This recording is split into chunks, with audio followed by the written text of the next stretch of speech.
सारी संगत को जय गुरु जी। आज का सत्संग बहुत ख़ास है। आंटी ने बताया है कि कैसे वो जीवन में निराश हो चुकी थी, सुसाइडल थॉट्स उनके मन में आते थे, उनको लगता था कि उनका कोई नहीं है, बस वो सुसाइड करना चाहती हैं, और कैसे फिर गुरु जी ने उनको इस थॉट से निकाला, इस बारे में है। आई थिंक ये काफ़ी सारे संगत को मोटिवेट करेगा ये सत्संग आज का।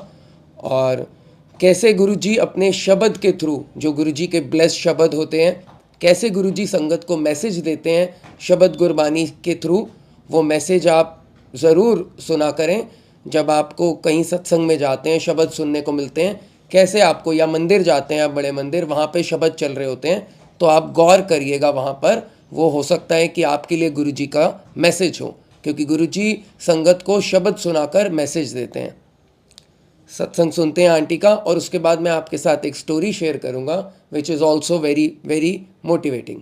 जय गुरु जी। सुनते हैं। आपको पता है सत्संग सुनाना था, क्या सेवा थी, क्योंकि सत्संग सुनाने से बड़ी सेवा कोई सेवा नहीं होती। सत्संग सुनाने वाले का भी भला, सुनने वाले का भी भला, और पता नहीं गुरुजी कितनी ब्लेसिंग्स देते हैं, कितनों को गुरुजी जोड़ते हैं इसके थ्रू।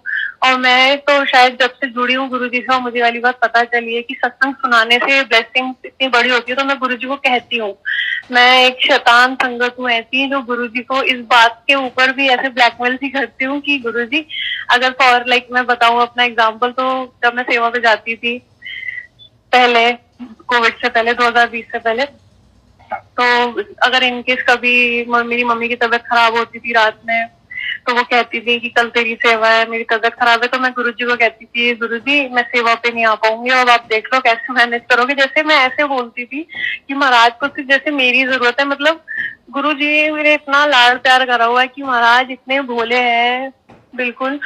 गुरुजी तुरंत मम्मी को ठीक कर देते थे और मैं सेवा पे चली जाती थी। और आज जब वैसे मंदिर में फिजिकली सेवा नहीं है, बट ये जो सत्संग सुनाने की सेवा है, मैं गुरुजी को आज भी ऐसे कहती हूँ, जब भी मेरे संग कोई प्रॉब्लम आती है, कि महाराज मैं उस सत्संग में जाऊंगी ना, मैं फिर शुक्राना नहीं कर पाऊंगी, देखो मैं आपकी बड़ाई कैसे करूंगी, ऐसे ये प्रॉब्लम आप देख लो। तो गुरुजी इतने भोले हैं, वो तुरंत, मतलब मेरे संग जो चीज अच्छी होती है वो मेरे लिए ब्लेसिंग है। उसके लिए भी मैं गुरुजी को थकती रहती हूँ बैठ के कि गुरुजी अगर आप चाहते हो ना ये सब सुनना, शुक्राना, तो ना आप ये सब ठीक कर दो। अब हमने गुरुजी की गद्दी लगानी थी, महाराज ने गद्दी हमने ऑर्डर की थी, शायद में वो बनकर आ गई थी, लेकिन न्यू घर जहाँ शिफ्ट किया था, गद्दी को हमने छुपा के रखा हुआ था, बिकॉज मेरे फादर इन लॉ नॉन संगत है। वो गुरुजी और उनका मतलब मैंने तो शायद देखा ही नहीं कि कोई भी ऐसी संगत होगी या उनके कनेक्शन में कोई होता होगा जो शायद गुरुजी से इतना ज्यादा लड़ता हुआ है, जेलस फील होता हुआ, जितने मेरे फादर इन लॉ होते हैं, जो ही जस्ट डोंट लाइक गुरुजी। तो जिस दिन बड़ा फंक्शन था आई थिंक मार्च में, उस दिन बाय चांस ऐसा हुआ, जो गद्दी छुपा रखी थी हमने, ढकी हुई थी, फादर इन लॉ ने देख ली, और मैं मंदिर के बाहर थी, मेरी सिस्टर इन लॉ का कॉल आया कि ऐसे ऐसे पापा ने देख लिया और बहुत ज्यादा लड़ाई हो रही है, और वो कह रहे हैं कि गद्दी को आप लेके जाओ यहाँ से। संगत जी ट्रस्ट में मुझे उस टाइम ऐसा लगा जैसे पता नहीं किसी से मेरा पैर पकड़ा गया हो, और मुझे ऐसा लग रहा है कि अब तो बस मेरा ये चक्कर पकड़ा गया और अब मैं घर से बाहर हूँ इस बात पे। गुरुजी जानते हैं मैं इतना मंदिर में बड़े फंक्शन पे खुशी से जाते हैं, पर मैं रो रही थी कि महाराज मुझे आपकी गद्दी चाहिए अपने घर में, मुझे चाहिए आपकी प्रेजेंस कि मैं आपसे बात कर सकूं वहां बैठ के। अब वो बात, अब उन्होंने पकड़ ली, अब वो गुस्सा कर रहे हैं कि इसे वापस करो, रिटर्न करो। घर में हमने झूठ बोल दिया था कि वो गिफ्टेड है चेयर, भाई ने दे दी है, बट वो कह रहे हैं आप अपने भाई को वापस करके आओ। जब से पैक रखी हुई, अभी इस वीक हमने सोचा चलो सत्संग करते हैं। संगत जी, बस सत्संग सोचा ही था, पता नहीं इतनी नेगेटिविटी होती है लाइफ में। जब कोई सत्संग जैसी पॉजिटिविटी वाली चीज होने वाली होती है ना, तो गुरुजी आपकी नेगेटिविटी काटते हैं। सत्संग ऑर्गेनाइज करने के एक हफ्ते पहले ही बस ऐसा कुछ होने लगा कि जैसे मेरी मदर इन लॉ को रास्ते में कोई स्कूटर वाला मार गया, उनसे चोट आ गई। Next day brother in law को कुत्ते ने काट लिया। उसके नेक्स्ट डे, मतलब कितनी सारी चीजें इकट्ठे हो रही थी कि अगर हम किसी इलेक्ट्रिशियन को बुला रहे हैं, वो ड्रिल चला रहा है, तो हमारी पानी की पाइपलाइन फट गई। और मैं गुरुजी को कह रही थी कि गुरुजी बस स्टॉप प्लेइंग, गुरुजी बस बस बस, अब और नहीं एडवेंचर। लेकिन मैं महाराज को कह रही थी कि चलो ठीक है। मैं ये सब चीजें ना ऐसे मानती हूँ, जो भी होता है, कि गुरुजी हर चीज एक सत्संग में आपकी कन्वर्ट कर देते हैं। जैसे अभी थर्सडे के दिन मैं मंदिर गई थी, मैंने गुरुजी की दीवानी हूँ। मैं तो सोचती हूँ बस मैं मंदिर ही भागती रहती हूँ, क्योंकि जब तक मैं दरबार में गुरुजी को बैठे हुए नहीं देख लेती ना और उनसे हाय हेलो नहीं कर लेती ना, तो मेरा दिन नहीं गुजरता कि कैसे महाराज बैठे और मेरे महाराज बैठे और मुझसे बस गुरुजी भी खुश होते हैं। मुझे अंदर से आवाज आती है, गुरुजी मुझसे कहते हैं आ गई है। बस थर्सडे को मंदिर गई, फ्राइडे को जाने की तैयारी कर रही थी, तो बैग चेंज कर रही थी अपना, तो मुझे रियलाइज हुआ कि यार मेरा वॉलेट चोरी हो गया। तो अब मैं सोच रही अभी इसी लास्ट फ्राइडे कि गुरुजी वॉलेट चोरी हो गया, 1000-2000 रुपए थे वॉलेट में, जो रेगुलर किराया वगैरह रखती हूँ मैं वॉलेट में, अब वो चोरी हो गए। पता नहीं किसने लिए, लेबर इतनी घर आई है वो। बस फिर आज के लिए मदर्स डे के लिए मैं केक ऑर्डर करने गई बाहर, मुझे केक के शॉप पे मुझे रियलाइज हुआ कि वॉलेट में तो मेरी सोने की चेन भी। अब मुझे पैसों का इतना दुख नहीं था जितना सोने की चेन का था, क्योंकि वो मेरे इन लॉज की गिफ्टेड थी। तो मुझे ये था कि गुरुजी अब क्या होगा, और रास्ते में मुझे इतनी जोर से चक्कर आ रहे, मैंने कहा गुरुजी अब तो मैं बस, अब मेरी खैर नहीं बिल्कुल। अब तो मैं अपने मम्मी और भाई को बोलने वाली हूँ कि मुझे सेम वैसी चेन बनवा दो, वरना मैं ये बात कैसे बताऊंगी घर में। घर आई सिस्टर इन लॉ ने बस छूटते बोला कि तुम क्यों इतनी परेशान हो रही है, थोड़े से तो पैसे थे, कोई सोने की चीज थोड़ी खोई है तुम्हारी। और ये सुन के आई स्टार्टेड क्राइंग लाइक कि बस मैं क्या बताऊं आपको मेरे संग क्या हो रहा है, मेरी चेन भी हो गई है। लेकिन ऐसे हैं महाराज, कैसे सुनते हैं। मैं मंदिर फिर भी गई, मेरी सिर्फ मदर इन लॉ भी गए थे साथ। पूरे रास्ते में इनको कह रही हूँ कि गुरुजी मेट्रो में दिखा दो, कहीं दिखा दो, मेरा वॉलेट मिल जाए, मतलब बिल्कुल कि मुझे चेन मिल जाए बस वो, कि ताकि मैं अपने मेरे इन लॉज के सामने मेरी कोई दिक्कत ना आए एज सच, क्योंकि सोने की चीज है वो, चेन मोटी है महंगी होती है, डांट पड़ेगी। तो बस ये बोलती जा रही थी, और जो अंदर दिल में जो विश्वास है महाराज के ऊपर, वो अंदर से आवाज आ रही थी कि तेरे मालिक ने तेरे लिए कितना सब कुछ किया हुआ है, वो तेरा वॉलेट नहीं देंगे। तेरे महाराज ने तेरे लिए मतलब तेरी सांसें, तेरी फैमिली, तेरा हस्बैंड, सब कुछ तो उन्होंने दिया हुआ है, वो तुझे ये नहीं देंगे। और पर सेकंड जो थॉट था वो ये था, गुरुजी अब तो बस सब कुछ लुट जाना है, और मैं ये वाली बात कैसे मैं छुपाऊंगी कि चेन नहीं है मेरे पास। बस मैं मंदिर गई, एंट्री करी, और मुझे कुटिया पे गुरुजी के दर्शन हुए। गुरुजी खड़े हुए थे, अब गुरुजी मुझे कहते हैं पहले फड़ तेरा वॉलेट। गुरुजी मुझसे पंजाबी में बोलते हैं, बट मैं हिंदी में ही जवाब देती हूँ। मैं गुरुजी से कहा, मैंने कहा गुरुजी ये वॉलेट कहाँ मिला आपको? तो गुरुजी कहते गड्डी। बस ये बोला गुरुजी ने, और वो इल्यूजन मुझे लगा। लेकिन after next moment like this, सेवादार जो वहां खड़ा था वो पीछे पलट के एकदम उसने मूव करके बड़े ध्यान से सेम प्लेस पे देखा, तो मुझे लगा कि शायद इसे भी, इन सेवादार को भी गुरुजी दिखाई दे रहे हैं, सिर्फ मेरे को नहीं दिखाई दे रहे। फिर मैं आगे चली। हमारे जो कोऑर्डिनेटर थे उस टाइम पे, Sanjay uncle, he is very blessed, so blessed. मतलब उनके ऐसा है कि वैसे वो बहुत कम बोलते हैं अगर, लेकिन हमेशा जब भी वो बोलते थे ना तो मैं एक्सपेक्ट करती थी, क्योंकि अंकल जब भी मुझसे बोलते थे तो it was like Guruji's call. वो जो भी मुझसे कह दे, उस दिन मेरी परेशानी दूर हो जाती थी। तो वो बाय चांस वॉशरूम से बाहर आ रहे थे और मुझसे कहते, और बेटा ठीक है, खुश है?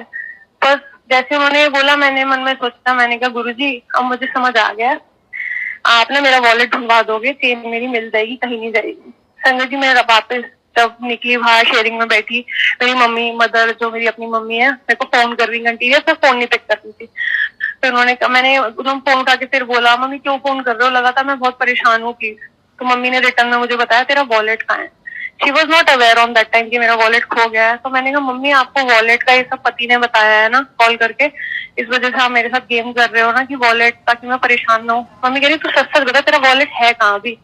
मैंने कहा मम्मी वो खो चुका है, मेरे से इस बारे में कोई बात ना करो प्लीज। तो उन्होंने वीडियो कॉल करके दिखाया, वो वॉलेट गाड़ी में था उनके पास, मेरी मम्मी के पास, बल्कि मेरा तो यहाँ पे इन लॉज के पास।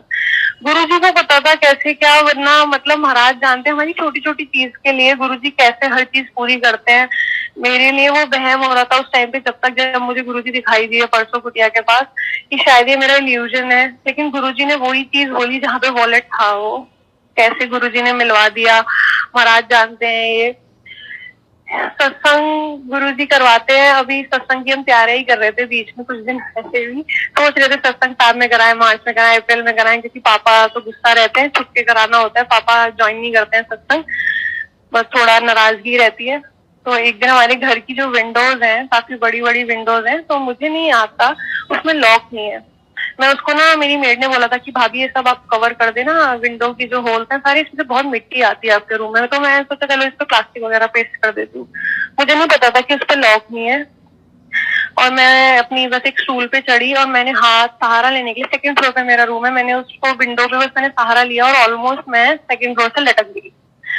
बस वहां पे वो एसी का फैन जो बाहर रखा हुआ है, मैंने एक हाथ से वो पकड़ा, मैं कहा गुरुजी, और मेरे सामने वो पूरा गुरुजी ने नजारा दिखा दिया था कि कैसे तू नीचे गिरी हुई है, क्योंकि उसके एक हफ्ते पहले ही मेरी मदर इन लॉ को गुरुजी ने ड्रीम दिया था कि पल्लवी की डेथ हो गई है। और मैं गुरुजी को कह रही कि बस गुरुजी, कैसे मैं वो फील कर सकती हूँ कि मेरे पैर दोनों हवा में थे और ऑलमोस्ट आधी बॉडी मेरी हवा में नीचे बालकनी की तरफ चली गई थी। और कुछ देर तक तो मैं अंदर आके, जब मैं आराम से नीचे उतर के पकड़ के सब कुछ मैं गुरुजी गुरुजी गुरुजी करती रही, फिर मैं हस्बैंड को शॉप पर कॉल किया कि गुरुजी ने बस मुझे इतना बचाया है कि मैं पूरी पलट जाती, नीचे गिर जाती, सर के बल गिरती तो सर फटता सबसे पहले। महाराज जानते हैं सब। अच्छा, कुछ लोगों के सत्संग सुनती हूँ तो वो कहते हैं कि शायद ये छोटी चीजें सत्संग नहीं होती, पर नहीं, मैं ये सोचती हूँ कि जब आप हर काम में अपने संग गुरुजी को रखते हो ना, चाहे आप बाहर कुछ सामान लेने जा रहे हो, किसी शॉप पे जा रहे हो, आपको गुरुजी हर जगह मिलते हैं। कैसे गुरुजी आपको हर चीज दिलवाते हैं, आपकी हर विश पूरी करते हैं, वो महाराज जानते हैं। बड़े बड़ी बातों से भी कि गुरुजी ने कैसे मेरे हस्बैंड का कैंसर क्योर किया हुआ है, कि कैंसर होते हुए भी कैसे वो ठीक हो गए, मतलब महाराज को सब कुछ पता है, क्योंकि गुरुजी ने मुझे ड्रीम में आके दर्शन दिए थे सब कुछ। कैसे मुझे हार्ट की प्रॉब्लम थी, जिस ऑपरेशन से मैं डरती थी इतने सालों से, गुरुजी ने वो ऑपरेशन करा दिया, बिना पेनलेस ऑपरेशन, बिल्कुल मैंने वो फील किया था कैसे सब कुछ हुआ। तो वो उन बड़े सत्संग से भी ये छोटे सत्संग भी हर टाइम गुरु महाराज को अंग संग है। हर दिन एक सत्संग गुरुजी कैसे तय करवा देते हैं, कुछ नहीं पता चलता। गुरुजी को पता होता है मंदिर कैसे ले जाते हैं। हम तो शायद इस लायक भी नहीं होते हैं कि सोच भी पाए, क्योंकि जब मैं सेवा करती थी तो काफी सारी आंटियां थी तो वो कहती भी है वाली बात कि महाराज की मेहर है ना तो मंदिर के अंदर हो, महाराज की मेहर नहीं होगी ना तुम ना मंदिर के बाहर खड़े दिखाई दोगे। और शायद वो दिन सबने देखे हुए हैं कोविड टाइम पीरियड में कि कैसे हमें बाहर से, मतलब विंडो भी नहीं खोलने दी जाती थी, कैसे हमें बोल दिया जाता था कि चलो टर्न कर लो। बहुत गुरुजी ने, अब जैसे मंदिर के दर्शन खुल गए हैं, सदन जाते हैं, प्रसाद मिलता है, गुरुजी की बहुत ब्लेसिंग्स है। कैसे घर बैठे गुरुजी ने सब संभाला हुआ है। कोविड में इतनी ज्यादा दिक्कतें आई, महाराज को पता है। जब कोविड की फर्स्ट वेव थी तो फैमिली में हम सबको ही कोविड हुआ था, बट गुरु महाराज इतना जानते हैं कि नेगेटिविटी हमारे अंदर इतनी है ना कि जब वो रिपोर्ट हम देख लेते हैं ना कोविड पॉजिटिव, तो बहुत ही ज्यादा हम डर जाते हैं। इसलिए हमने रिपोर्ट नहीं कराई थी, लेकिन मैं गुरुजी से अरदास करती थी कि कैसे प्रेगनेंसी खत्म हो गई थी, फीवर आ रहा था, वीकनेस, सब कुछ। लेकिन गुरुजी ने इतना बचाया कि मेरे फादर इन लॉ को हाई ब्लड प्रेशर रहता है, मेरी सासू माँ को बहुत ज्यादा बड़े लेवल का एस्मा है, उनको इनहेलर एक दिन में 2-2 3-3 बार लेना पड़ता है। हस्बैंड को मेरे इतनी प्रॉब्लम है, मुझे पहले हार्ट की सर्जरी हो चुकी है। इन सब चीजों के बाद भी कोविड जैसी चीज को हटा, मतलब फर्स्ट वेव में जब इतना सब कुछ नॉलेज भी नहीं होती थी, गुरुजी ने कैसे संभाला पता ही नहीं चला।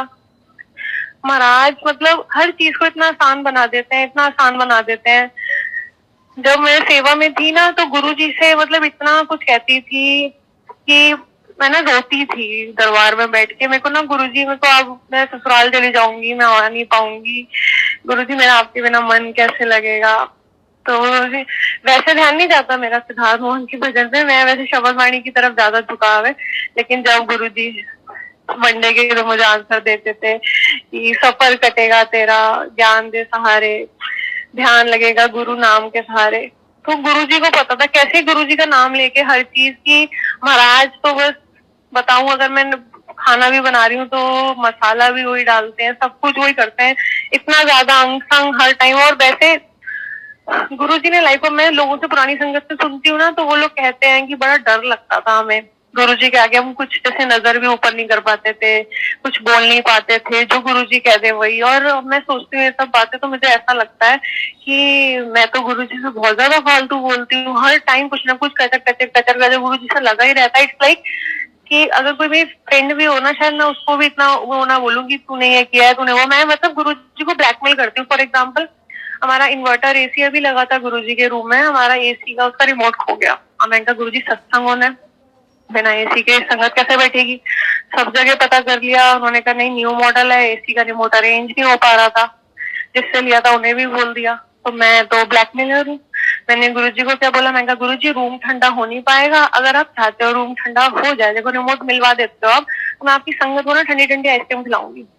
और संगत जी आज सत्संग था, कल रात में रिमोट मिल गया है और मेरे हस्बैंड को पता है मेरी आदत, वो मुझे छूटते फिर कहते कि तूने इस बार किस बात से ब्लैकमेल किया था गुरुजी को। फिर मुझे याद आया कि मैंने आइसक्रीम बोली थी संगत को खिलाने की, और मैं रात के 9 बजे यहाँ पे इधर बाजार में ढूंढ रही हूँ कि मुझे कोई हैमर या क्वालिटी वॉल कुछ मिल जाए।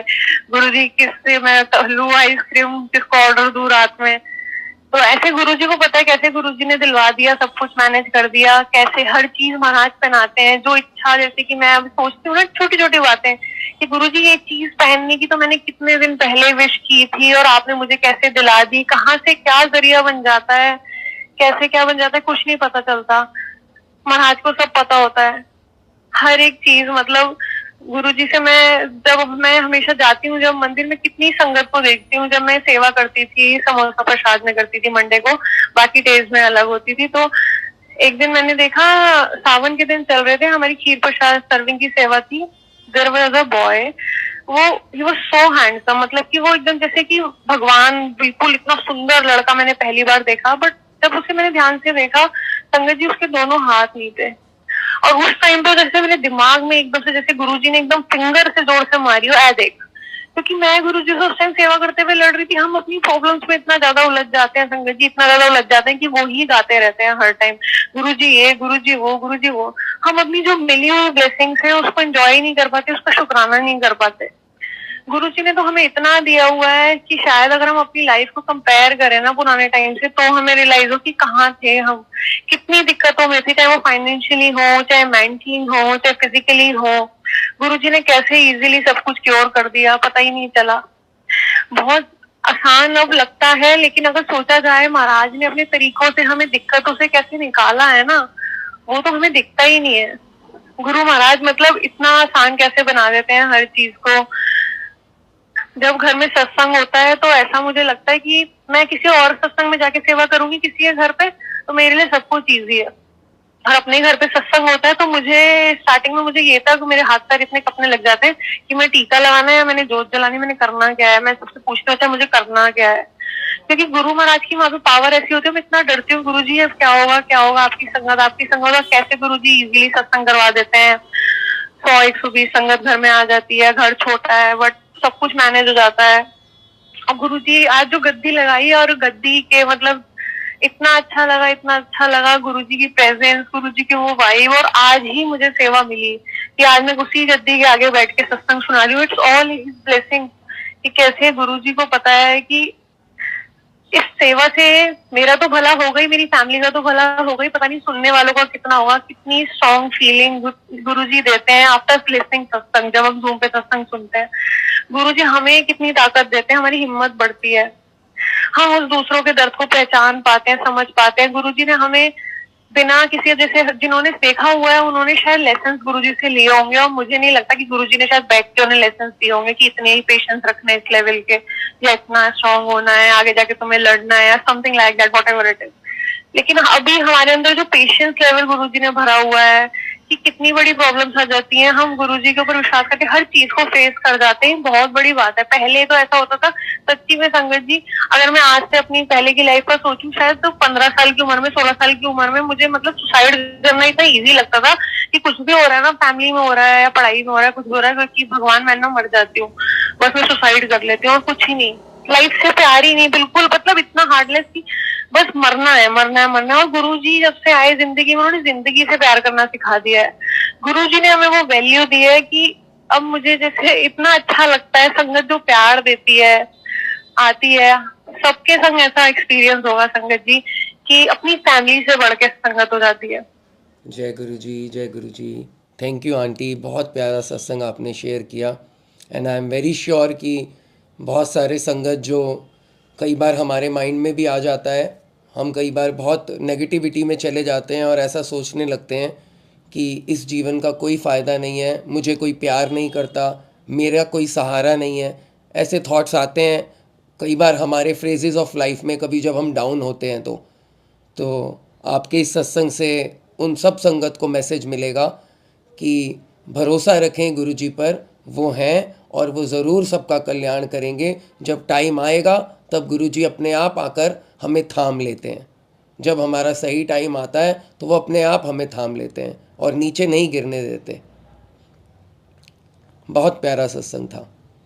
स्टोरी भी मैं आपके साथ शेयर करता हूँ, वो भी बहुत ही ज़्यादा मोटिवेशनल इंटरेस्टिंग स्टोरी है। और आपके भी घर में ऐसा होता है कि आप मानते हैं गुरुजी को और फैमिली मेम्बर्स नहीं मानते, ऐसा होता है तो आप उनको फोर्स मत कीजिए कि वो भी गुरुजी को माने। अगर जो नहीं मानता उसको फोर्स मत कीजिए, आप ऐसा बन के दिखाइए, आप ऐसे काम कीजिए कि उनको ऐसा नज़र आए कि इनके अंदर कितना परिवर्तन आया है गुरुजी से जुड़कर। कुछ अगर आपके अंदर वो चेंजेस देखेंगे तो अपने आप वो गुरुजी की तरफ जाएंगे, और गुरुजी का जब बुलावा आएगा तब वो आपको खुद कहेंगे, आपके फैमिली मेम्बर आपको खुद कहेंगे कि हमें गुरुजी के दरबार लेके चलो। ये बात याद रखिए, ऐसा ज़रूर होगा। मेरे साथ भी हुआ, बहुत लोगों के साथ हुआ, बहुत संगत के एक्सपीरियंस हैं। I am telling you on the basis of their experience, ऐसा ही होता है। तो आप वेट कीजिए, आप तो जुड़े हैं, आपके फैमिली मेम्बर्स भी जुड़ेंगे। अपना विश्वास पक्का करिए, वो अपने आप जुड़ेंगे। अब मैं आपके सामने स्टोरी रखता हूँ। अगर आप भी आंटी की तरह अपना सत्संग भेजना चाहते हैं तो नीचे ईमेल एड्रेस है, ये देखिए नीचे आ रहा है ईमेल एड्रेस, यहाँ पे मुझे आप मेल करिए अपना सत्संग ऑडियो रिकॉर्ड करके। अगर आपको नाम बताना है अपना, दैट्स ओके, नहीं बताना स्टिल इट्स फाइन, जैसे आपको ठीक लगता है। तो 30 मिनट्स के अंदर अंदर रिकॉर्ड कीजिएगा। बैकग्राउंड नॉइस नहीं होना चाहिए, कोई पीछे आवाज़ ना आ रही हो, अदरवाइज इट्स ऑल गुड। आज की स्टोरी। आपने बहुत सी बार देखा होगा और महसूस भी किया होगा कि आप किसी मुश्किल या मुसीबत में फंसे हुए हैं और उस मुश्किल मुसीबत से निकालने का कोई रास्ता नहीं दिख रहा। उस वक्त आप हिम्मत हारने वाले होते हैं या लगभग हार चुके होते हैं। उस स्थिति में आपको सभी देवता, अल्लाह, भगवान, जीसस, खुदा सब याद आ जाते हैं। और जब आप बिल्कुल टूटकर बिखरने वाले होते हैं तभी कोई व्यक्ति अचानक से कहीं से आता है और आपके आशा की किरण फिर से ज़िंदगी में आती है और आपको उस मुश्किल से निकाल देती है। इसका एक उदाहरण देके मैं आपको समझाता हूँ। सपोज करें कि आप कहीं जा रहे हैं और किसी एक जगह पर आपकी गाड़ी खराब हो गई, जहाँ जंगल है, सुनसान रास्ता है, डरावनी रात है और चारों तरफ अंधेरा है। आपके मोबाइल का नेटवर्क भी नहीं आ रहा और मोबाइल की बैटरी डाउन है और फ़ोन ऑफ होने वाला है। मोबाइल में बैलेंस भी ख़त्म है, मतलब आप किसी से कांटेक्ट नहीं कर पा रहे और इधर उधर से भी कोई गुजर नहीं रहा। एक दो लोग आसपास से गुजरे बट उन्होंने आपकी बात पर ध्यान नहीं दिया। अब सोचिए उस स्थिति में आपकी क्या हालत होगी। एक तो रात, ऊपर से बदमाशों का, डकैतों का, जंगली जानवरों का डर। अब जरा सी आहट भी आपकी जान निकालने के लिए काफ़ी है। उस समय हमें साक्षात यमराज दिखाई देने लगते हैं। हमें सारे भगवान, ईश्वर, अल्लाह, भगवान, जीसस सब एक साथ याद आने लगते हैं। हे मेरे भगवान, बस मुझे एक बार इस मुश्किल से निकालकर सही सलामत घर पहुंचा दे। इस तरह की बात हम कहने लगते हैं। आपका खून सूखने लगता है, तभी कोई आपके पास आकर रुकता है और आपकी मदद करता है। अचानक से वह व्यक्ति कहाँ से आ गया जिससे आप सही सलामत घर पहुंच जाते हैं और घर पहुंचकर आप उस व्यक्ति को बार बार धन्यवाद कहते हैं। जो व्यक्ति आपकी मदद के लिए आया वो अचानक कहीं से नहीं आया है। उस व्यक्ति को ईश्वर ने, रब ने, गुरु ने, उस मालिक ने भेजा है। उस भगवान ने आपके पास एक व्यक्ति भेजा ताकि वह उस मुश्किल से, उस मुसीबत में आपको, उस मुसीबत के समय से आपको बाहर निकाल सके। क्योंकि ईश्वर सभी जगह खुद नहीं जा सकते, वो आपकी मदद करने के लिए किसी ना किसी को आपके पास भेज देते हैं।